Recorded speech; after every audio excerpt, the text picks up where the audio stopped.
Makkah Al-Mukarramah. Siapa yang tidak ingin bertamu ke rumah Allah Subhanahu wa Ta'ala ini?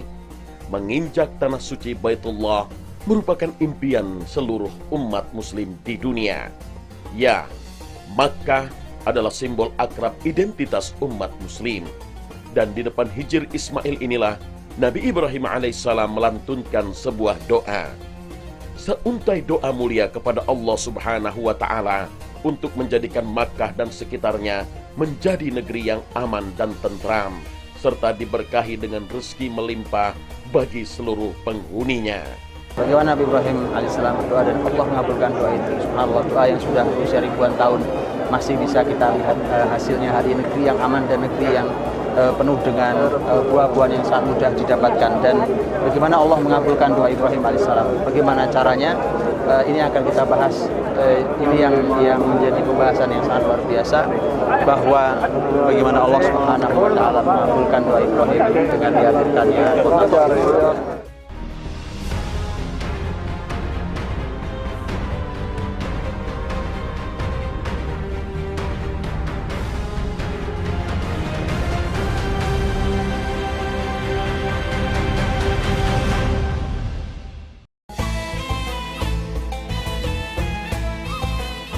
Assalamualaikum warahmatullahi wabarakatuh.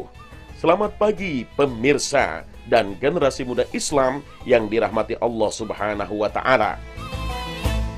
Semoga hari ini Allah Subhanahu wa Ta'ala senantiasa memudahkan ibadah puasa kita dan mengabulkan doa-doa mulia kita bagi kebaikan dunia. Pernahkah terbayang di benak Anda bahwa jauh sebelum kemudahan teknologi maupun transportasi ada, lokasi ini adalah hamparan padang pasir tak berpenghuni, gersang, kering, tanpa ditumbuhi tanam-tanaman sedikit pun. Sebuah doa mulia Nabiullah Ibrahim alaihissalam yang membuat Makkah seperti ini. Ya, sebuah doa yang Allah ijabah atas ketulusan dan kepasrahan hati dari hamba yang Allah cintai.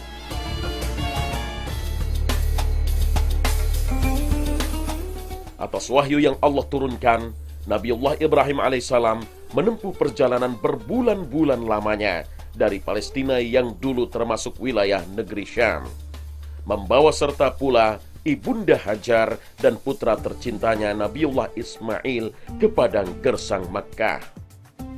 Dan Allah kembali menguji keteguhan hati lelaki pilihan Allah Subhanahu wa Ta'ala ini untuk meninggalkan sang istri dan putranya yang masih bayi di lembah gersang tak berpenghuni.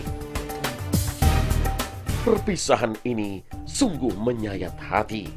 Akan tetapi, baik Nabi Ibrahim alaihissalam maupun Ibunda Hajar radhiyallahu anha tetap menjalaninya dengan penuh ketaatan pada Allah yang Esa.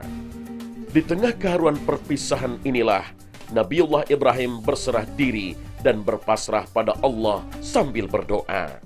ربنا إني أسكنت من ذريتي بواد غير ذي زرع عند بيتك المحرم ربنا ليقيموا الصلاة فاجعل أفئدة من الناس تهوي إليهم وارزقهم من الثمرات لعلهم يشكرون. Kemudian sekarang kita bisa melihat bagaimana hasil dari doa Nabiullah Ibrahim alaihissalam, sebuah kehidupan yang sungguh sangat luar biasa. Ini suasananya sesungguhnya adalah merupakan suasana yang tidak ramai, karena ini sebenarnya ada di bulan-bulan yang tidak ramai, tapi bisa kita lihat bagaimana tidak pernah berhenti manusia dari berbagai bangsa, suku, berbagai bahasa, mereka berputar tawaf terus tidak pernah berhenti. Sungguh sangat luar biasa. Itu yang menghidupkan seluruh kehidupan di kanan kirinya. Kita bisa melihat hotel semua, fasilitas semua hidup di tempat ini. Dan semua ini tidak lepas dari permintaan Nabi Ibrahim alaihissalam sekian ribu tahun yang lalu, ketika mengadu pada Allah Subhanahu wa Ta'ala tentang lembah untuk anak turunnya yang tidak layak ini. Ya, doa merupakan sebuah ibadah yang disukai Allah Subhanahu wa Ta'ala dari hamba ciptaannya. Allah Subhanahu wa taala berfirman, وقال ربكم ادعوني أستجب لكم إن الذين يستكبرون عن عبادتي سيدخلون جهنم داخرين. Meski demikian, beberapa kaum muslimin masih saja mengeluhkan doa mereka tidak Allah Subhanahu wa taala kabulkan. Sehingga setan menaruh rasa pesimis di hati mereka dengan membisikkan bahwa Allah Subhanahu wa taala tidak mendengarkan doa mereka. Padahal dari firman Allah Subhanahu wa taala adalah sebuah janji mutlak yang tidak mungkin Allah Subhanahu wa taala ingkari. Innallaha la tukhliful mi'ad. Rasulullah sallallahu alaihi wasallam juga bersabda, tidak ada seorang muslim yang berdoa melainkan akan dikabulkan. Ada kalanya disegerakan di dunia, ada kalanya disimpankannya untuknya di akhirat, dan ada kalanya digunakan untuk menghapuskan dosa-dosanya sesuai dengan kadar doa yang ia ucapkan. Selama ia tidak berdoa untuk dosa atau memutuskan tali persaudaraan. Jangan pernah berhenti untuk berdoa. Apalagi di bulan istimewa, di bulan Ramadan diantaranya, Allah Subhanahu wa taala berfirman, "Idza sa'alaka 'ibadi 'anni fa inni qarib ujibu da'watad da'i idza da'an. Falyastajibu li wa yu'minu bi la'allahum yarshudun." Kalau ada hambaku bertanya kepadamu, wahai Muhammad, tentang aku, katakan aku dekat. Aku mengabulkan semua permintaan. Ini adalah ayat yang Allah sematkan di ayat-ayat Ramadan. Yang Allah masukkan di antara ayat Ramadan yang menunjukkan bahwa Ramadan adalah bulan doa. Jangan pernah bosan berdoa di bulan Ramadan, bulan yang sangat luar biasa. Apalagi di tempat semulia seperti ini, maka sungguh sangat istimewa. Dan syaratnya hanya kata Allah Subhanahu wa taala adalah berimanlah kepadaku dan penuhi keinginanku. Kata Allah Subhanahu wa taala, maka Allah mengabulkan semua permintaan hamba. Sebagaimana Ibrahim alaihissalam, doa bisa bekerja sampai ribuan tahun lamanya. Dan minta Ibrahim sampai hari ini masih bisa dirasakan oleh masyarakat tempat.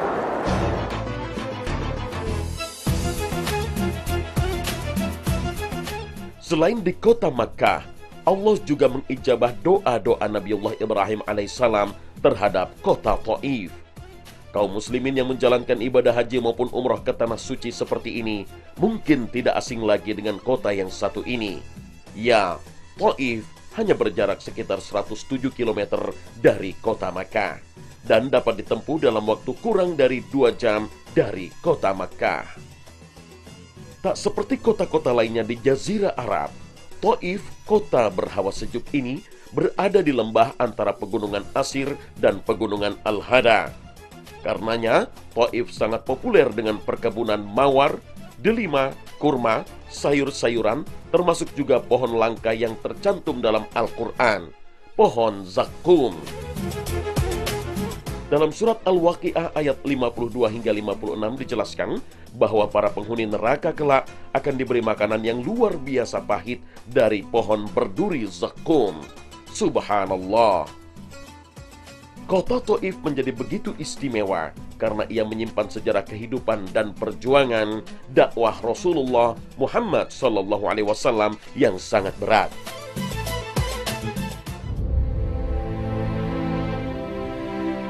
Tiga tahun sebelum hijrah, Rasulullah SAW melakukan perjalanan dakwah ke kota Taif. Perjalanan ini dilakukan tak lama setelah wafatnya sang istri Ibunda Khadijah radhiyallahu anha serta sang paman sekaligus pelindung utama beliau, Abu Thalib. Wafatnya kedua sosok yang disegani kaum Quraisy Mekah itu membuat kaum kafir Quraisy semakin berani menentang dan mengganggu Rasul. Untuk mengantisipasi kekejaman mereka, akhirnya secara diam-diam Rasulullah SAW melakukan perjalanan dakwah dengan berjalan kaki ke Taif.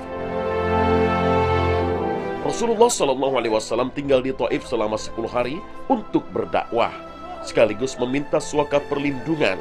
Namun ternyata penduduk kota Taif justru melakukan penolakan keras dan memperlakukan Rasulullah SAW dengan kasar.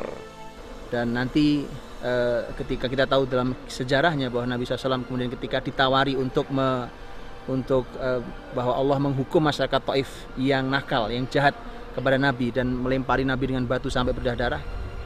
Ternyata Nabi SAW memilih untuk mendoakan kebaikan dan berharap bahwa semoga kata Nabi, arju an yakhruja min aslabihi man ya'budullah wahda. Saya masih berharap bahwa akan lahir dari tulang sulbi mereka, dari keturunan mereka, generasi yang mau beribadah pada Allah. Dan terbukti satu generasi kurang lebih pada tahun 9 Hijriah Taif ini masuk Islam. Cukup terlambat karena hanya tersisa kurang lebih sekitar 3 tahun bersama Nabi kemudian wafat, karena wafat Nabi tahun 11. Tetapi subhanallah, saat terjadi pemurtadan besar-besaran, hanya ada 3 negeri yang tidak murtad, tidak keluar dari Islam: Mekah, Madinah, dan Taif ini.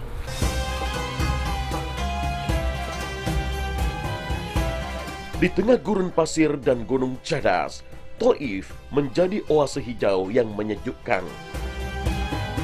Di timur kota Taif merupakan lautan pasir yang masuk dalam wilayah Ruba'il Khari. Sebelah barat Taif adalah kota Makkah, lembah gersang pusat ibadah haji dan umrah kaum muslimin di dunia. Sementara di kota Taif sendiri, buah-buahan dan tanaman bunga tumbuh bebas seolah tak mengenal musim. Masya Allah, Taif memang luar biasa. Ia seumpama penggalan dari tanah Syam yang Allah Subhanahu wa Ta'ala letakkan di Makkah.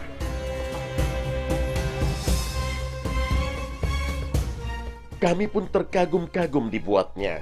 Hamparan kebun mawar yang menyejukkan mata menjadi daya tarik kami mengunjungi kota Taif, kota musim semi gurun pasir. Pemirsa Khalifah yang dirahmati Allah SWT, ini negeri Taif. Saya sedang ada di negeri ini walaupun terasa terik panas dan memang cuaca di sekarang ini kurang lebih sekitar 40-an derajat. Cukup panas, tapi di puncak Hada namanya, di Taif ini cuacanya cukup dingin. Ini Masya Allah, dia tidak terasa panasnya walaupun terlihat matahari. Dan ini negeri yang Rasul SAW pernah hadir ke negeri ini. Dan bagaimana Taif menjadi negeri pilihan Nabi SAW ternyata bukan sebuah kebetulan, karena menurut sebagian riwayat oleh para ahli tafsir disampaikan ternyata negeri ini juga merupakan bagian dari penggalan negeri Syam. Dan kita semua tahu negeri Syam adalah negeri kehadirannya para nabi.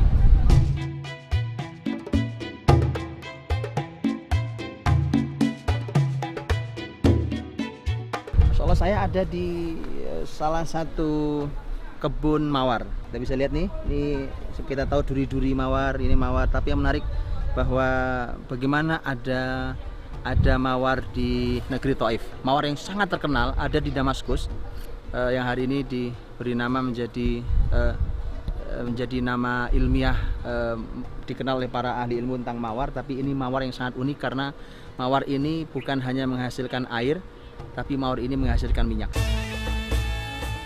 Negeri Syam berlokasi di bagian barat Saudi Arabia, mencakup Suriah, Yordania, Lebanon, dan Palestina. Di antara keistimewaan yang memang Allah berikan pada negeri ini adalah keberkahan dan kesuburan tanahnya. Allah Subhanahu wa Ta'ala berfirman, أيها الرسل كلوا من الطيبات واعملوا وآويناهما إلى ربوة ذات قرار ومعين. Karakteristik kesuburan tanah Syam sangat mirip dengan karakteristik tanah kota Taif. Karenanya tidak heran jika para sejarawan mengaitkan kedekatan keberkahan tanah Syam dan tanah kota Taif. Karena kesuburan tanahnya lah, mawar dapat tumbuh subur di kota ini. Sejak berabad silam, kota ini berjuluk The City of Roses atau Kota Mawar. Bunga mawar tumbuh bermekaran sepanjang musim. Tak jarang kita dapat melihat tempat-tempat penyulingan mawar tradisional berdiri di setiap sudut desa. Ini mawar Taif ini berbunganya hanya 2 kali dalam setahun, yaitu di bulan Maret dan bulan April. Ya, ini pengolahannya pun di sini. Ini pengolahannya juga di sini. Ya, ini ada 16.000 kuntum begini kurang lebih, yang hanya menghasilkan 12 liter minyak, dan makanya harganya cukup mahal. Tapi selain menghasilkan minyak juga menghasilkan air mawar. Ini ada air mawar yang dimasukkan di dalam satu bejana itu untuk distilasi. Itu memerlukan sekitar 16 jam. 16 jam yang dicampur dengan 100 liter baik air mawar ataupun dicampur air sedikit, kemudian keluarnya kembali menjadi air mawar yang asli, keluarnya air dan minyak. Dan inilah yang cukup luar biasa, karena di negeri gersang Jazirah Arab ini kemudian ada kesuburan negeri. Kalau betul bahwa secara riwayat bahwa itu adalah ini adalah negeri Syam, maka tidak aneh, karena Syam negeri yang subur sekaligus negeri yang barokah. Sebagaimana yang disampaikan oleh sebagian ahli tafsir bahwa Taif adalah pengabulan Allah terhadap doa Nabi Ibrahim AS.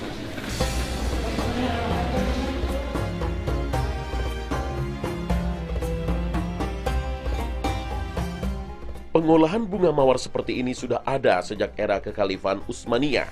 Minyak sulingan mawar kota Taif sangat termasyhur, bahkan menjadi bahan parfum terbaik kelas dunia. Produk sulingan mawar kota Taif sendiri mengalahkan produk penyulingan besar dan modern dari Turki, Bulgaria, Rusia, Tiongkok, India, Maroko, dan Iran. Ini adalah alat penyulingan atau destilasi, dalam bahasa Arab namanya alat taktir, yang ini sebenarnya yang dulu menciptakan adalah ulama ilmuwan besar Islam, jauh kurang lebih sekitar 13 abad lalu. Sudah menciptakan alat yang sampai hari ini masih bekerja dengan sangat baik dan dipakai di perusahaan-perusahaan besar. Di mana dari kuntum bunga mawar itu kemudian bisa menghasilkan minyak atau air. Yang ini dulu adalah ciptaan seorang ilmuwan besar Islam, yaitu Jabir bin Hayyan.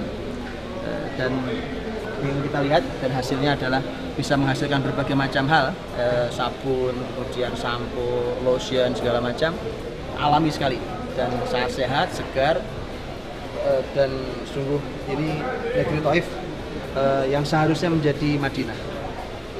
Kalaulah masyarakat, itulah takdir Allah dan hikmah dibalik semuanya, bahwa Taif yang didatangi Nabi dulu untuk menjadi pusat dakwah Nabi SAW ternyata menolaknya, dan kemudian Yathrib lah yang hari ini menjadi Madinah Al-Munawwarah, itulah yang menjadi pusat kota Nabi SAW. Tapi hikmah Allah bahwa ternyata Taif ini memang seperti ini, negeri yang luar biasa, dan hasil dari doa Nabi Ibrahim alaihissalam yang mengirimkan banyak sekali buah ke negeri Mekah persis untuk mengabulkan doa Nabi Ibrahim dan berikan kepada generasiku buah-buah.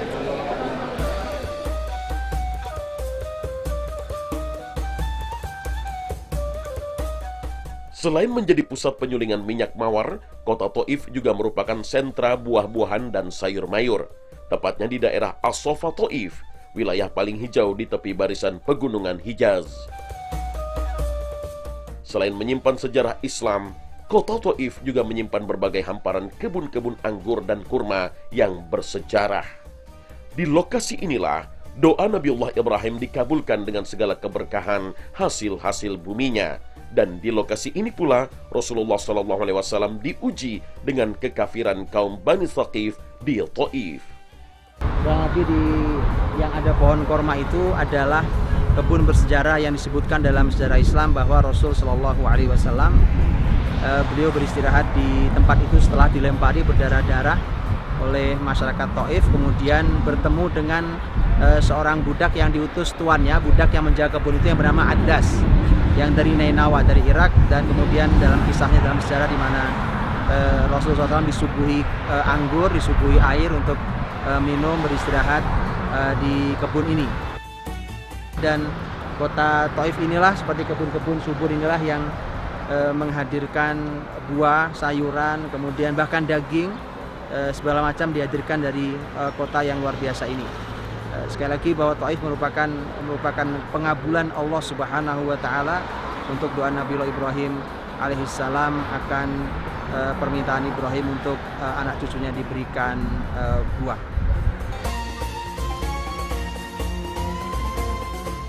Pemirsa Khalifah, sebagai umat yang beriman, hendaknya kita memperbanyak doa dan memohon ampunan di bulan Ramadan yang mulia ini.